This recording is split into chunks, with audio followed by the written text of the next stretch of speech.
Space, the final frontier. This is the Observer's Notebook, the official podcast of the Association of Lunar and Planetary Observers. Its mission to explore the solar system, to seek out new observations and data, to boldly go where no podcast has gone before. And now the host of the Observer's Notebook, Tim Robertson. Hello and welcome to episode 152 of the Observer's Notebook, the official podcast of the Association of Lunar and Planetary Observers. I'm Tim Robertson, the host of the Observer's Notebook and also the coordinator of the training program within the ALPO. Thanks for downloading and listening. The ALPO collects and analyzes observations of various solar system bodies and associated phenomenon and publishes detailed reports concerning these bodies in its quarterly publication, the Journal of the Association of Lunar and Planetary Observers. This podcast depends upon donations from you, our listeners, to keep it alive. If you enjoy what you hear on the podcast, you can donate to it via Patreon. You can start by giving as little as $1 a month. If you feel even more generous, donate $5 a month and receive early access to the podcast. For $10, you receive a copy of the Novice Observer's Handbook, and for $35 a month, you receive producer credits on the podcast. You can find out more by going to www.patreon.com/observersnotebook. And if you'd like to join the ALPO, membership begins at only $18 a year. You can find out more at www.alpo-astronomy.org. And if you want to find us on Facebook, just search for ALPO Astronomy. And this podcast also has a Facebook page as well. Just search for Observer's Notebook. And if you enjoy what you hear on the podcast, please subscribe. That way you'll never miss another episode. And now we're going to talk meteor showers. Enjoy.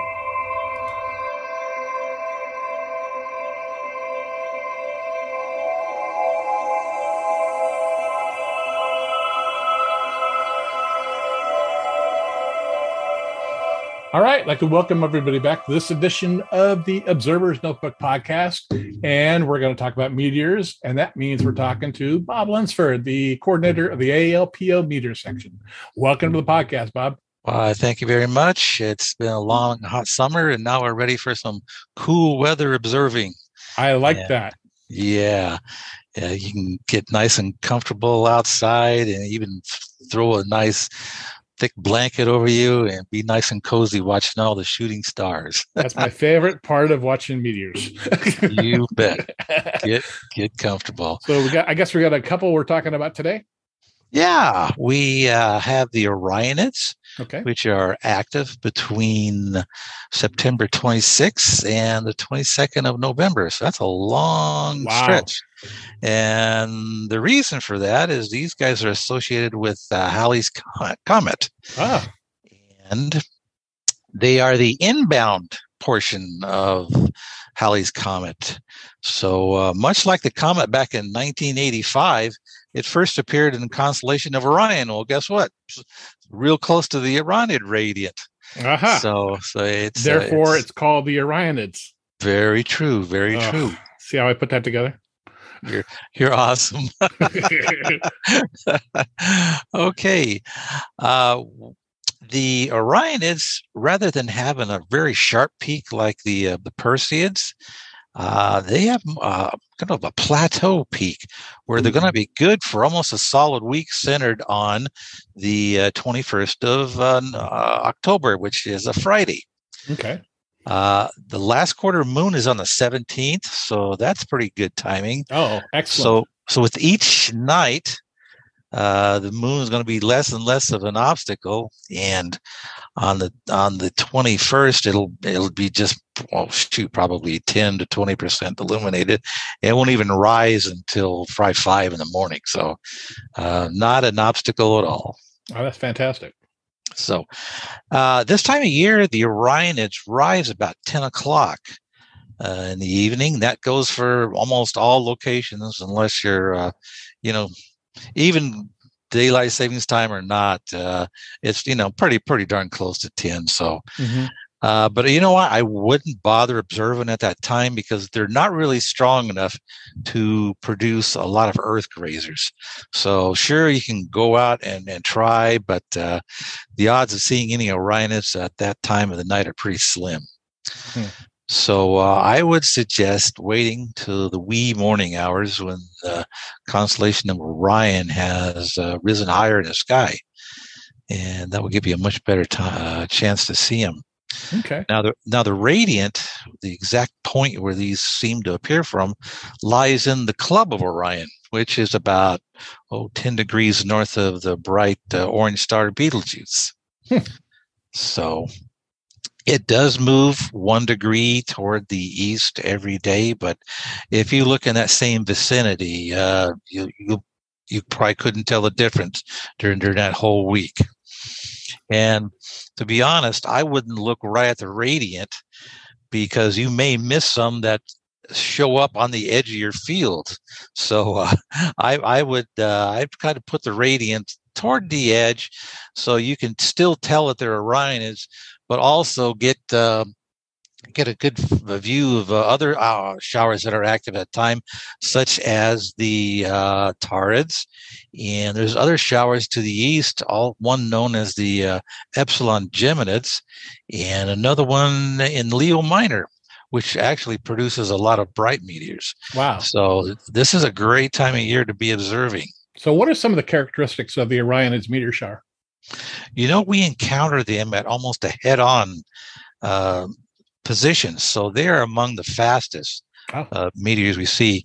So they certainly won't last very long, and a good portion of them produce persistent trains, which are streaks, smoky-like streaks after the actual meteors disappeared.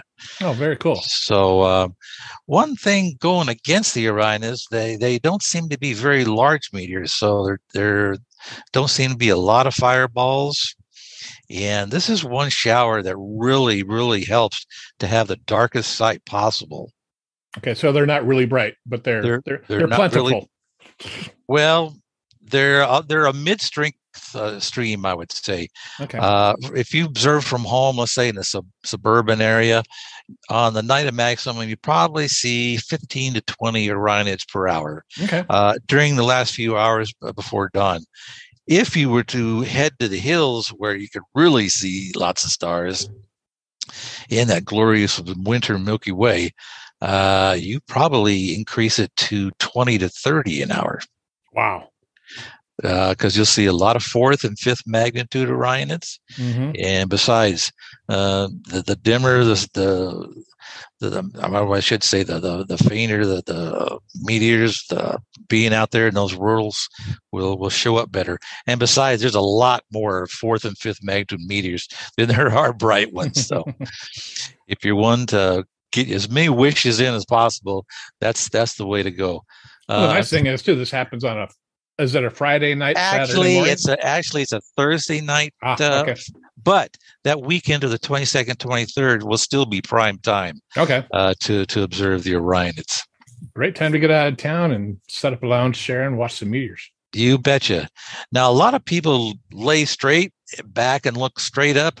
That's actually not the best place to look.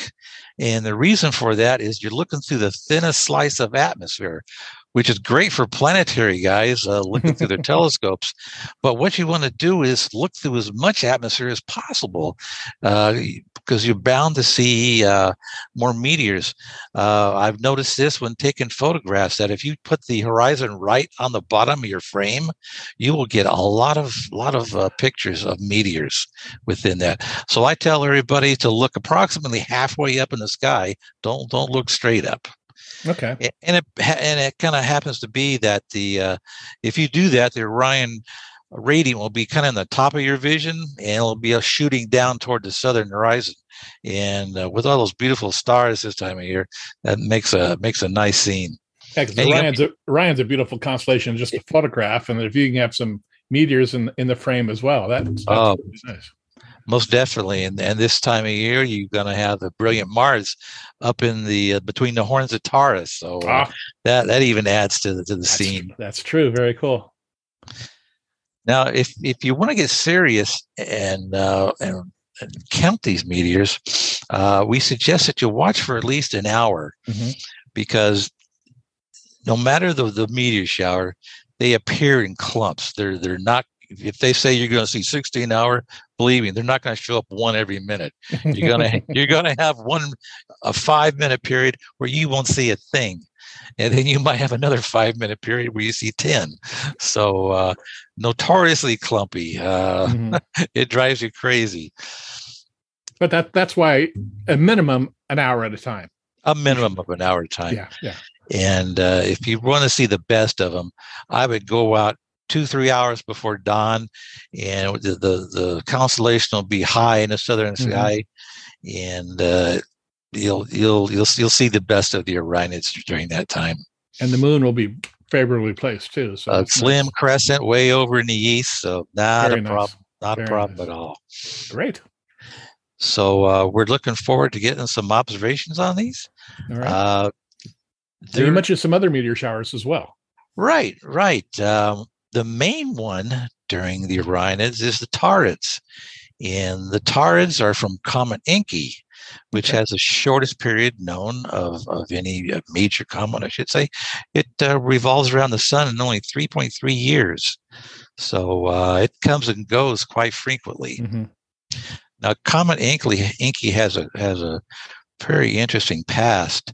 They think it was a part of a much larger comet that disintegrated between 20 and 30,000 years ago. And that Comet Encke and the Taurids are part of it. And they believe there's a lot of material in there. And fortunately or unfortunately, it also encounters the planet Jupiter, which throws all kinds of chaos into the mix. Because when the particles approach Jupiter, they either get pushed to one side or pulled in, and whatever the case may be, that may send it further from Earth or closer to Earth. Now, normally for the Taurids, which are best seen in early November, just after Halloween, well, you may see 5 to 10 meteors per hour. Now, that's kind of ho-hum, but the Taurids are known to produce fireballs. The particles are larger than normal, especially when compared to the particles from Halley that are seen during the Orionids. So, why is that? Well, because Halley comes around every 76 years. Right. And Encke comes around every 3. You would think more material. Well, yeah, maybe more material does come off Encke, but Encke is a small comet. Encke is a small comet. Like I said, it's probably just part of the overall association with the Taurid meteors. Okay. In fact, they think there may be embedded in the Encke/Taurid swarm small asteroids that are visible through telescopes. We're talking, we're getting down to 19th, 20th magnitude. Right. But they've had a search out for these. And I know 2019, the search was unsuccessful due to a number of factors that I won't go into. It was not observational factors, but we'll leave that there. All right. But like I said, there are asteroid-sized particles in there that they believe may be visible. But you know what? It doesn't take an asteroid to produce a fireball. No. It's been calculated that something as small as a softball can produce a flash as bright as the full moon. Wow. And but most meteors are like the size of a grain of sand, right? That's very true. That's very true. But I was just reading recently that it takes for a -3 fireball, it only takes something as heavy as 15 grams to produce that. Wow. Well, 15 grams that equals a half ounce. So you can imagine how actually a dirty snowball is a good good description of that, because it certainly isn't dense. Well, and a lot of the objects we're seeing in space aren't dense, like what DART just did to an asteroid. Very true. It developed a cloud millions of miles in diameter, and it's still there. And it's still there. That's amazing. No one thought that. I mean, it's just That is totally amazing. Now, it's really interesting to see if it actually changed its course. Right. But anyway, you're going to be out during the Orionids, and you're going to see some slow meteors. They're a lot slower than the Orionids because they intercept the Earth not at a head-on position, but from a sideways. So they're kind of entering perpendicular to the Earth's orbit. So they're medium-speed meteors, even kind of slow meteors. They tend to last a few seconds. Okay. But the fireballs are well known to produce fragments that you can actually see it fall apart as it falls through the atmosphere, which is very cool. Now, when does the Taurids hit its maximum? Now, there are actually two Taurid showers. The more active one is called the Southern Taurids because they have a position that's slightly south of the Northern Taurids. So it's actually split in two. And the reason it's split in two is they think that the Earth is actually plowed through the center of the Taurid radiant and kind of cleared out any debris that lies in that area. So what's left now is the northern branch and the southern branch. Now the northern branch peaks. It's November 12th. And like the Orionids, they have a long plateau. So the difference between the 11th and 12th and 13th is not going to be very, very different. Okay. The northern Taurids don't even start until mid-October, and they last all the way to the 1st of December. The southern Taurids are actually active late September, and they peak on November 5th. Now, another reason to concentrate on the Taurid meteors, every 3 or 7 years, I'm not saying and 7, it's either 3 or 7 years, the Earth passes close to a clump of larger than normal Taurid meteors. And there seems to be what they call a fireball swarm that occurs during these years. Now, the last time this happened was 2015, and they got a ton of fireball on video because, video was just getting hot back then. And they between now and back then, they've calculated that these occur due to Jupiter, moving the orbits of these objects. They will either occur on 3 or 7 year increments.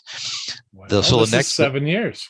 This is 2022, the 7 years. Oh my! And we're passing fairly close to the core of these. So not only will the Taurids probably produce double their 5 to 10 per hour, but a lot of those meteors may be fireballs. Oh, this one sounds exciting. So you should have led with this one. Well, anyway, the new moon will occur on October 25th. So between the new moon and when the moon starts getting full, which will be November 8th, will be prime time to observe the Taurids. So that's why you didn't lead with it. Okay. Now, I can't tell you how many fireball reports I receive on Halloween that are due to the Taurids because the kids are out just as it gets dark, and all these folks say, "Gee, my kid was at the front door, and I look over this house, and there's this big orange fireball shooting down." Oh, well, cool. Guess what? That's part of the Taurid meteor shower. That's funny. On that evening, on October 31st, I work for NASA, and we're actually launching our next satellite on that night at 1:00 in the morning on November 1st. So that's not a fireball if you see it in the sky. That's a rocket coming from Vandenberg Air Force Base. Okay. Well, believe me, we get a lot of rocket reports. I bet you do too. Yeah. Good old SpaceX. Right. So, wow. That whole week from the 25th, actually it's almost closer to 2 weeks. I would actually say centered on Halloween will be a perfect time to observe these meteors. Now, the Taurids rise; they're almost in opposition to the sun, so they're in the sky all night long. and at 1 o'clock, as you said, they're going to be almost overhead. Oh, well, I'll be up. Trust me, I'll be out there looking at the birds for it. So there will be a good opportunity for those in the northern hemisphere. As long as I don't hit my rocket as it goes up. Yeah, there you go. Well, let's hope not. At a rate, even at 20 an hour, that's a lot of activity when there's nothing going on. That's true. So I wouldn't hold my breath. Okay, but it certainly is something to look forward to, and this must be something good for astrophotographers to try to get. Once again, I would aim your camera no more than halfway up, and you just get your darkest direction.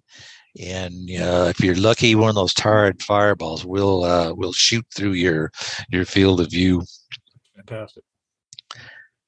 There is also in 2025 another repeat. We're not passing so close to the center of this debris, so 2025 is another possibility. The one we should really circle is in 2032, which is 7 years beyond 2025. That year we are predicted to fly smack dab through the center of it. Oh my. And it could be quite a show. Okay, I'll put that on my calendar so we can do a podcast before it. Let's just hope we're still around there. I hope so. It's funny. Need to get a lot of sleep and eat better than we do now. Yeah, I hear you, man. I hear you. So we have these meteor showers, and you mentioned watching for an hour at a time and things like that. So let's say someone goes out there for the first time and they're watching. What kind of report do you want from them? Well, the minimum we would ask for is try to differentiate between, let's say, either Orionids or Taurids or just plain old random meteors. Mm-hmm. So if you could just do that, and if you have a voice recorder, that sure helps because it lets you keep your eye on the sky without having to write down anything. So take some kind of timepiece out there. Even the old cell phone will do, as long as it doesn't blind you. And watch for an hour. And like you mentioned, the Orionids. They come from their central point is Betelgeuse. You mentioned, right? 10 degrees north in the club of Orion. Okay, all right. So if you can draw back where you've seen the meteors come from, that's an easier way to distinguish between the Orionids and Taurids. That is one way. Okay. Another way is as you see meteors and get a feeling where they're coming from, it's very easy to tell the difference between Taurids and Orionids. Orionids are going to be really fast, only last a fraction of a second, whereas the Taurids will be coming from an area to the west of Orion. They'll still be visible in all areas of the sky, but they'll be a lot slower and usually a lot brighter. One important thing is I should mention that the Taurids in October aren't actually coming from Meridian and Taurus. They're actually located in Aries at that time. Oh, okay. And it won't be until November that they actually pass into the border of Taurus and will be located south of the Pleiades. Okay. So I don't know if everybody's familiar with the constellation of Cetus, but a good part of that constellation is right next to Aries, and that area right above, I call it the tail of the whale because it is depicted as a big whale with his body down lower in the south with his tail sticking up, and the radiant is just north of the tail, and between that and the brighter stars of Aries. So, and as I said, that part of the sky is in the sky all night long this time of year. Okay. So you can have successful observation of the Taurids during the late evening hours, but they are highest in the sky at 1 a.m. when they lie on the meridian. Okay. So if it's clear skies during the Halloween time, by all means, try to observe those. That sounds like a plan. And is there another one this time of year that you want to talk about, or? Well, there are other minor showers Okay. during the Orionids. There are bright meteors from the constellation of Leo Minor, which lies about 10 degrees north of the sickle of Leo. If people are aware of that, that looks like a backwards question mark. The Meteorids only produce maybe 4 or 5 an hour during the last couple hours before dawn.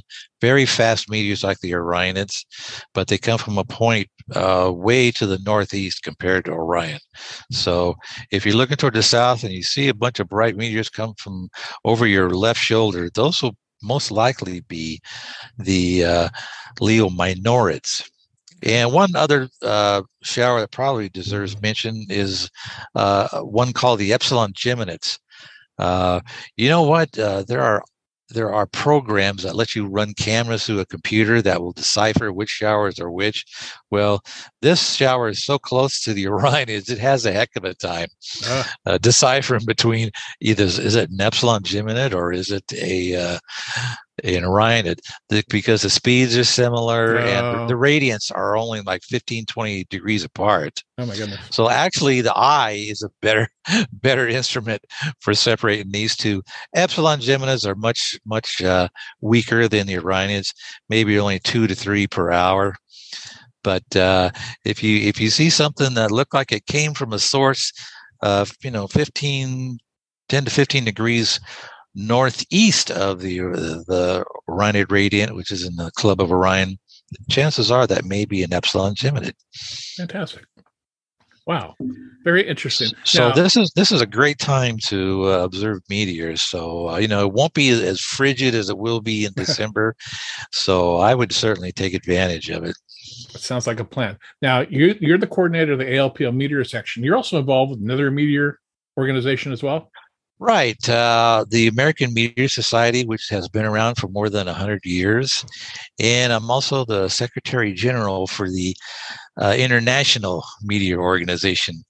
And nice titles, but what it really means is I do my best to try to publicize these events, no matter what I did on the web or through podcasts. Yes. So I just want the public to get out and enjoy them like I do, because if it could be 4th of July every night, I'd be really happy. So, and this is as close as it can get. There you go. Now, can you just talk a few minutes about the American Meteor Society? Sure. They were started by Charles Olivier back in 1911, and they people back then really didn't have much how to share their observations. Mm-hmm. So he set up the American Meteor Society so they could mail their observations to him, mm-hmm. and he would put out a bulletin, and I'm trying to remember the name of the magazine that was back then. I want to say the Strolling Astronomer, but no, not quite that old. That's ours. So yeah, that's ours. But there was a magazine that it's kind of similar to Sky and Telescope now, but much less thick. And but that was the whole reason, just to get people to send in their observations and to compare and to see what other people are seeing, because one observer just can't get a true feeling of meteor showers. So, and as time went on, the American Meteor Society they assigned areas of the U.S. to so people could coordinate, so that he wouldn't have to do all the work. So they had Northwest Washington as a coordinator, and another one in California, and just certain areas of the country, and that went on for quite a while. And Olivier finally retired in the mid-60s, hand over the reins to Dr. David Mizell, who was a good friend of our ALPO finder. Oh, Walter. Walter, and in fact, they were also assigned at several observatories and were observing planets during the 50s and 60s together. So, and besides, David Mizell was the first comet coordinator for the ALPO. Yes. Okay. So he took over. And has run the section ever since. So there's only been 2 coordinators in the 110 years of the American Meteor Society. So, and to be honest, we put out a lot of information on meteors, but what I think interests folks the most is our fireball reports. Back in 2005, we put online a form that people could fill out and submit things that they saw in the sky that were they thought were fireballs, and if they weren't, I'd write back says, "Hey, you got a aircraft contrail here," or something like that. But it was something that people could say, you know what?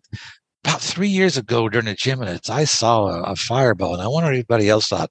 Well, they could go back and look and see if anybody else saw that. And nowadays, we've got quite sophisticated. Our program can actually figure out the trajectory if we get enough reports. And it's now spans all the way back to 2005. So we have a good 17 years worth of data in there. And there's videos and there's pictures of a lot of them, that the general public shares with us.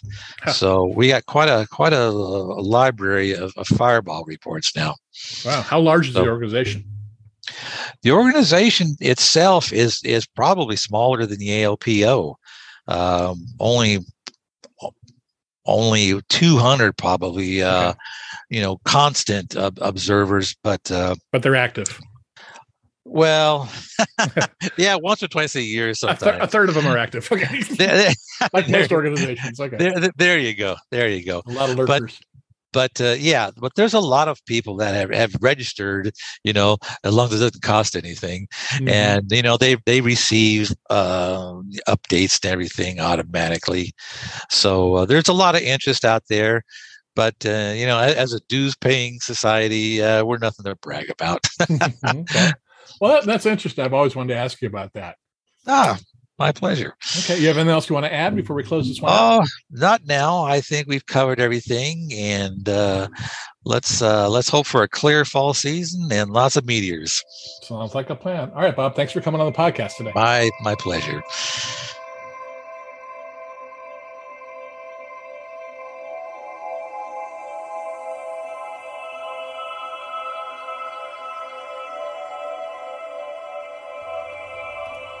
Well, that'll do it for this episode of the Observer's Notebook. I again want to thank Bob Lunsford coming on the podcast and talking about some meteor showers. Get out there.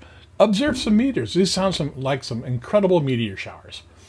We upload new episodes of the podcast on the 1st and 15th of every month.